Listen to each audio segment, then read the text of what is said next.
Andor has been well received by fans around the world. In fact, it's being called the best thing the Star Wars franchise has put out so far. The show has quite an interesting story, although many would wish it was deeper and more so that it didn't have to end. That being said, here are some morally gray sci-fi shows you can watch after Andor. What you need to know. Andor, the recently concluded Disney Plus series, reignited some of the passion for Star Wars that had been stifled by a run of perfectly competent and enjoyable movies and miniseries that, despite feeling like empty calories, had become stale. Strong messages and themes aren't always necessary for the Star Wars franchise to succeed. By focusing on characters with really complicated and surprising motivations and digging into the early phases of the major galactic uprising, the show has become more essential. Andor isn't the first television program to address topics like individualism and community, as well as the dangers of overreaching government versus those of revolt and overreaching. With one exception, each of these episodes tells a complete narrative, complete with a beginning, middle, and finish about space-based rebels and revolutionaries.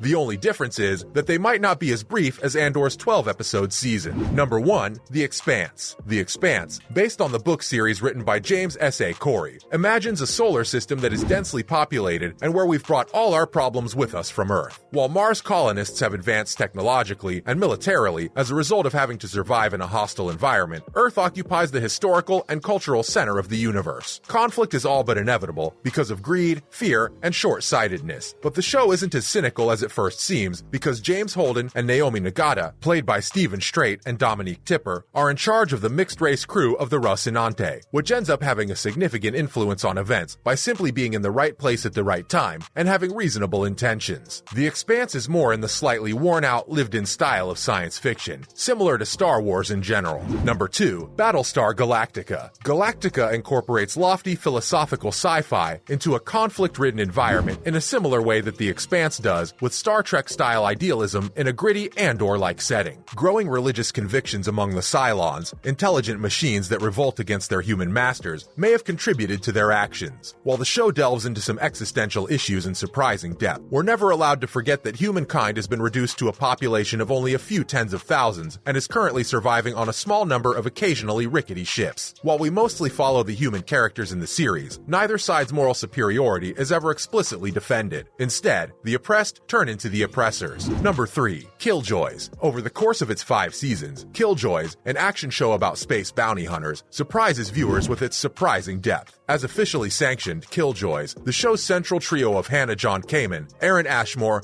and Luke McFarlane must maintain their political neutrality at all cost. At first, that seems like a good way to get them into a fight right away. But as they forge friendships and families in an exploited community, they come to understand the serious consequences of allowing wealth and greed to run amok, and how neutrality is always advantageous to oppressors. Apart from co-starring Luke McFarlane of The Bros, who has a clearly constrained budget, the show's creators offer some impressive queer representation, which is still uncommon in science fiction. Number 4. Space 1999.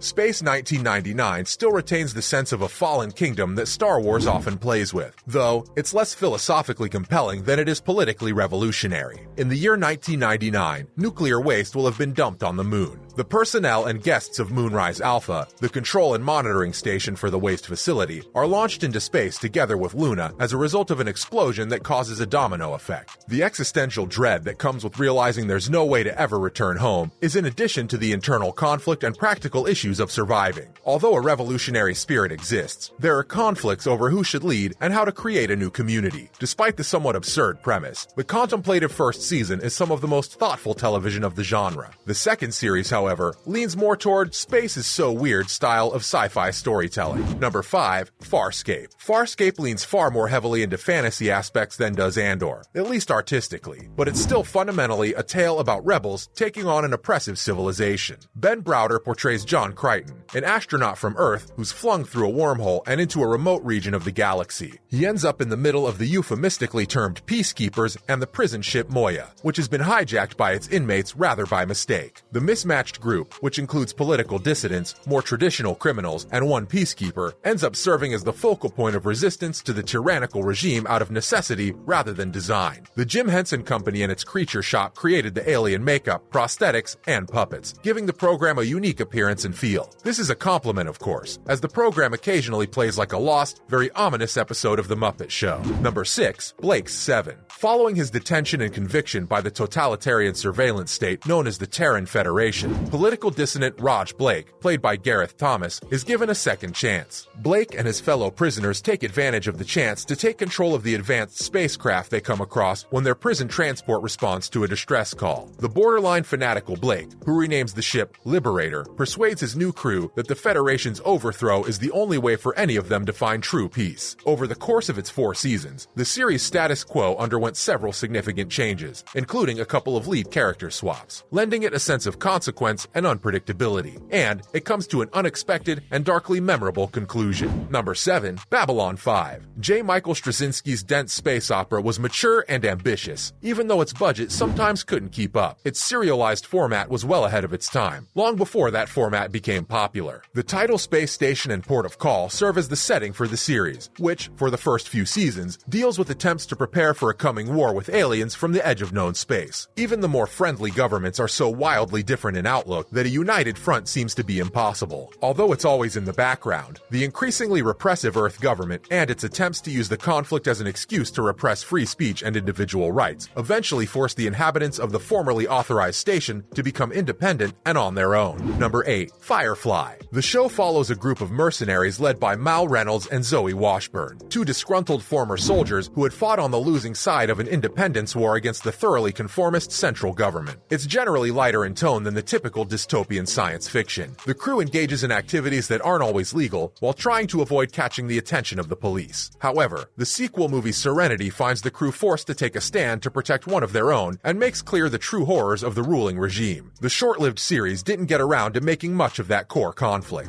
Number 9. Snowpiercer. In Snowpiercer, a remake of the outstanding Bong Joon-ho film from 2013, the surviving members of humanity coexist on a perpetual locomotive that travels around the globe because the climate has rendered other forms of survival impossible. The train is obviously not a utopia, and class differences are starkly evident. The wealthy live in luxury up front, while the poor live in squalor and perform the labor in the back. Although the series initially found it difficult to match the incisive criticism of Bong's film adaptation, it eventually succeeded in telling a tale that the film was unable to. The fallout from the revolution. Number 10. The Prisoner. Credit for creating one of television's most starkly realized dystopias goes to The Prisoner, which centers on a candy-colored, mod, pop art-inspired village that undoubtedly appears to many to be a pretty great retirement community. Patrick McGoohan, the film's creator and director, portrays Number 6, a former government employee who left due to moral convictions. He's knocked unconscious for allegedly knowing too much and taken to the isolated and all but avoidable village, which is populated by people identified only by their numbers and equipped with all the modern conveniences imaginable. Most people there are happy and content, but rebellious Number 6 cannot comprehend the luxury of what he perceives as a gilded cage and cannot bring himself to enjoy it. So guys, what other morally gray sci-fi shows can you recommend? Kindly tell us in the comments section. And if you enjoyed watching this video, we'd appreciate a like and a share so your pals can watch it too. Last, but certainly not least, don't forget to subscribe to our channel and tap the notification bell to keep getting more interesting content like this. See you next time.